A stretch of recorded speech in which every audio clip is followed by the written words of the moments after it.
this is rapid fire. Top 5 reasons Qimir is definitely Venomtooth. Darth Venom. Number 1. He's carrying his helmet in his bag. The bag. Yeah. Number 2, the way he said he'll kill you. Mm-hmm. Yeah. Number 3. I-we. The way he says, what does he say? He says, I made a deal, right? The collecting people. I just owe him. Number 4, Mm-hmm. the way he evaded the knife in the alley in episode 2 with May. Mm-hmm. May, trained in the Force, attacks him and he dodges and weaves and just disarms her. Yes, and I would put in the same bucket, even though this is like seemingly the opposite. Like, how did you evade the knife and then fall into the trap? That's what made it seem so apparent that he was like willing to be duped, that this is part of the active display of buffoonery that is meant to keep May off her guard and uncertain as to what is unfolding. Like, he knows the forest. He's the only character other than the tracker, Basil, who can make his way through. He doesn't fall into that situation unless he is willing to.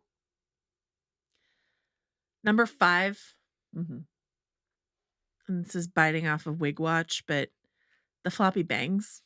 Oh, there's something about the hair all over his face that makes me feel like this is a guy who's hiding something. Mm-hmm. I mean, it's part of his like surfer dude bro sort of persona, but it also just feels very like I've got something to hide and I'm using my bangs to do it.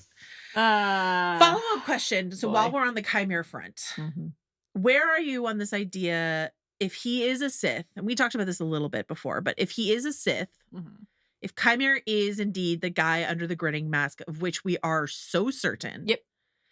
Is he a Sith master looking for an apprentice? Or is he a Sith apprentice looking for his own apprentice so he can overthrow his master? I'm still inclined toward the latter. I think that the idea that he is not necessarily the one in total control right now, like the Vern line about, this is like a tipping of the scales. There's something larger afoot. Feels like it's not only about the Jedi discovering that, but about like us discovering that about the Sith. And who, if he is positioned to May, to us so far, as the primary threat, and we believe, as we fervently do at this point, that his identity is clear, and we believe that we will learn that next week, then that just feels like another reveal awaits. Now, there are other reveals still to come in the show, what happened on Brendock, but presumably he will be connected in some way to that, at least from just like, maybe not, maybe he may just makes her way to him later somehow. But what his journey to the dark side was, and who brought him in, and whether that character is still, and was he ever part of the official order, etc. Active, or has already been eliminated, or is on the precipice of being eliminated. I'm inclined to think that we will learn that he is an apprentice seeking an acolyte of his own. If that's the case, do you think the master, if he is the apprentice, do you think the master is the character we've already met? Something we discussed last week was the idea that perhaps the actor David Harewood, who is rumored to be in this production but has been nowhere in anything, is the master. Or would it be more satisfying to you if it were the Charles Holmes theory in Dara, or somehow Vernestra? I don't think it's Vernestra. I don't think it's Indara, but like if it's someone we know, if it's Saul. Because we got a lengthy email from one of our listeners, Jay, who was like, what if Saul is the bad guy? That doesn't feel emotionally true to me based on the story that we've been watching.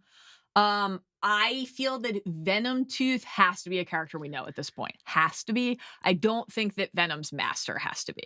I agree. So that could be season stinger stuff, potentially. Stay tuned for Acolyte Season 2. David Harewood is a great get, if indeed he is in this show. Which, again, Lucasfilm has never confirmed. Right. This is just the rumor on the street. Yeah. Then in the meantime, we have just a guy. Being a dude. Under a helmet. Caught easily in a trap that he is then able to levitate his way using the Force out of to very quickly go kill Kelnaka and then do a very rapid outfit change. Oh, you think he put the outfit on after? That's so much smarter. He didn't stop and put the helmet on. You can't waste a second. You gotta float your way through the bugwoods. You gotta run over. Yeah. Hover over. And kill Kelnaka. Do you think he did like a big, like, how high can he hover? What? Actually, there is a little moment when after May has discovered Kelnaka where there's like a rumbling. Yeah. It's in the subtitles, rumbling, the room. There's like a little, and that, I guess, does leave open the possibility that just genuinely someone else has arrived, like a ship has landed maybe. But I'm going to go with, for the purposes of Theory Corner, Qimir's just over in the corner changing and like knocked something over. A rumble. Knocked over on the shelf. He's so clumsy. She's just a manic pixie dream girl. The shelf of chalk that Kelnaka's been drawing the boobs with. Oh, not the chalky bosom chalk. Okay. So that's our, like, Qimir is under the helmet. Anything else you want to say about the helmet? You sort of teased how much you liked it, but I just think it's a fantastic design. Yeah. It's menacing, but also like it's a little goofy, but in a great way, actually in a way that I think amplifies and enhances the menace. The fact that there is like a smile, like a this sneer. Qimir, I'm just a guy smile. Yeah, there's a little bit of like a Joker quality to it, right? Like the smile that but also like the form of the teeth. Doom. Yeah. The like very like I've repurposed this from other mechanical things formation of the teeth. Yes. The seams on the helmet, very Kylo. Yes. And the color of it too. It's not well, actually it might just be saber reflection. It didn't read as like pure black to me. It read as like slightly like brownish, but again, that might be saber reflection. Like he's been carrying it around. It's just been rusting in the bottom of the bag satchel since his cliffside monologue. Okay, so that's our Qimir. Definitely is under the helmet. It will not bother me one iota. Some people don't like this idea.